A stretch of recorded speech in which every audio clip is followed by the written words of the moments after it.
Otto Hasibuan turun gunung. Nikah siri tak bisa dianggap enteng. Jakarta dikejutkan dengan pernyataan Otto Hasibuan, pakar hukum ternama yang akhirnya buka suara soal polemik nikah siri antara Inara Rusli dan Insanul Fahmi. Dalam wawancara terbarunya, Otto menyampaikan bahwa praktik nikah siri yang selama ini dianggap biasa saja, ternyata bisa menjadi bumerang besar secara hukum. Ia menyebut bahwa pernikahan siri tidak diakui negara karena tak tercatat secara resmi. Ini bukan sekadar formalitas, melainkan soal legalitas dan perlindungan hukum. Banyak orang yang berpikir selama sah secara agama, semuanya baik-baik saja. Tapi Otto menegaskan, jika pernikahan tak memiliki dasar hukum kuat, maka konsekuensi jangka panjangnya bisa sangat serius. Pernyataan ini langsung menyentuh inti kontroversi yang sedang melibatkan publik figur ternama. Dan ini baru permulaan. Kenapa nikah siri dianggap tak sah? Otto jelaskan bahayanya. Menurut Otto Hasibuan, masalah utama dari pernikahan siri adalah tidak adanya akta nikah resmi. Akta ini bukan sekadar kertas, tapi bukti legal yang diakui sistem hukum negara. Tanpa itu, siapapun yang menikah siri tak akan bisa menempuh jalur hukum jika konflik muncul, baik soal hak waris, perceraian, hingga pengakuan anak. Otto menyampaikan, meski secara agama dianggap sah, secara hukum negara posisi pernikahan seperti ini tetap lemah. Jadi jika terjadi perselisihan, salah satu pihak tidak bisa menuntut secara sah.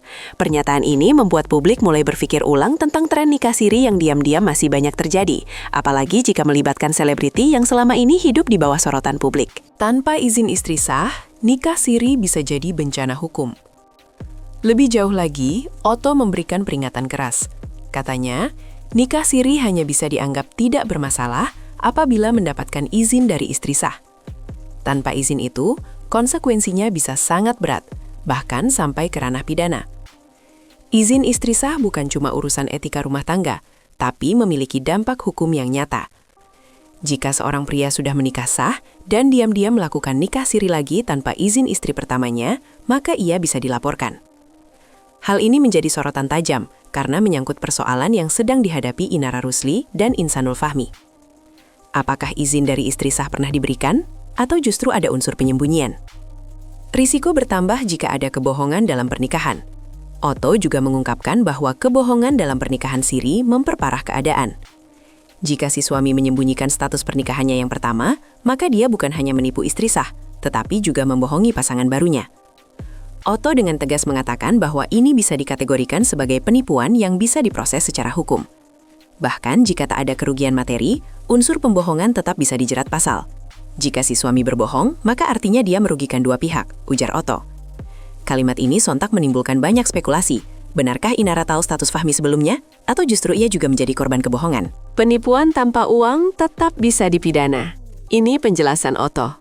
Yang mengejutkan, Otto menyebut bahwa dalam hukum, penipuan tidak harus selalu melibatkan uang. Kebohongan dalam konteks relasi pernikahan juga bisa digolongkan sebagai bentuk penipuan emosional atau moral. Di masa lalu, menurut Otto, ini sudah cukup untuk membawa kasus ke meja hukum. Bisa masuk dalam pasal penipuan, meskipun bukan dalam bentuk barang, tegasnya. Penonton yang menyimak pasti dibuat terkejut. Ini artinya, andai seorang perempuan merasa dibohongi soal status pasangan, ia punya hak untuk melapor. Dalam konteks ini, kasus Inara Fahmi bukan lagi sekedar isu pribadi, melainkan sudah masuk ke wilayah hukum yang serius. Otto Hasibuan singgung soal dugaan perzinahan, efek hukum lebih besar. Otto tak berhenti sampai di situ. Ia menyampaikan bahwa dalam beberapa kasus, praktik nikah siri tanpa izin dari istri sah bisa dikategorikan sebagai perzinahan. Ya, perzinahan, jika hidup bersama tanpa status hukum yang sah dan tanpa sepengetahuan istri pertama. Ini bisa menjadi pintu masuk pelaporan ke aparat penegak hukum.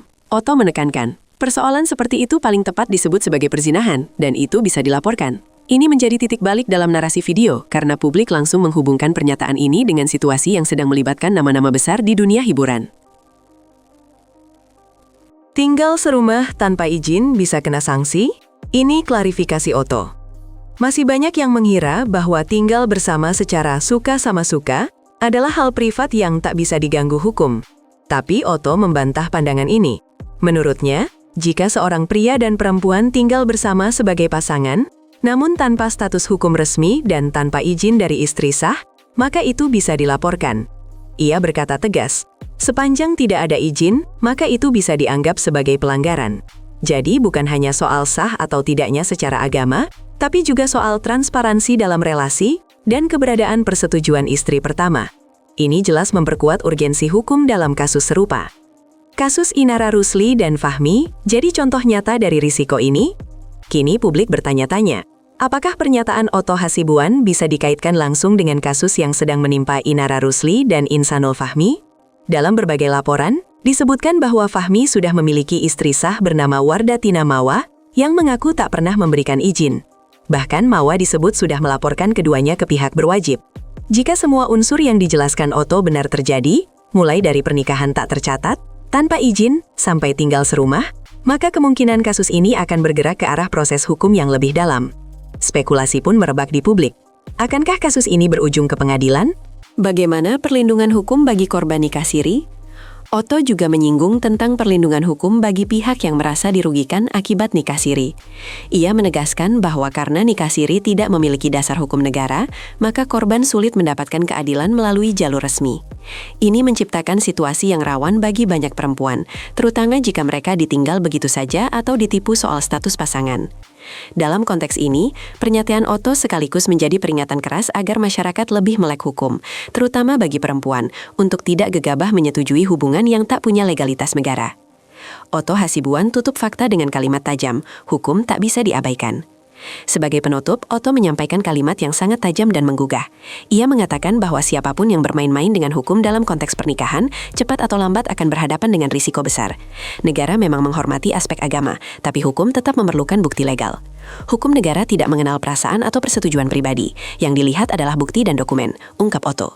Kata-kata ini sekaligus jadi penutup yang kuat, bukan hanya bagi kasus Inara dan Fahmi, tapi juga sebagai cermin bagi banyak pasangan lain yang memilih jalur di luar hukum.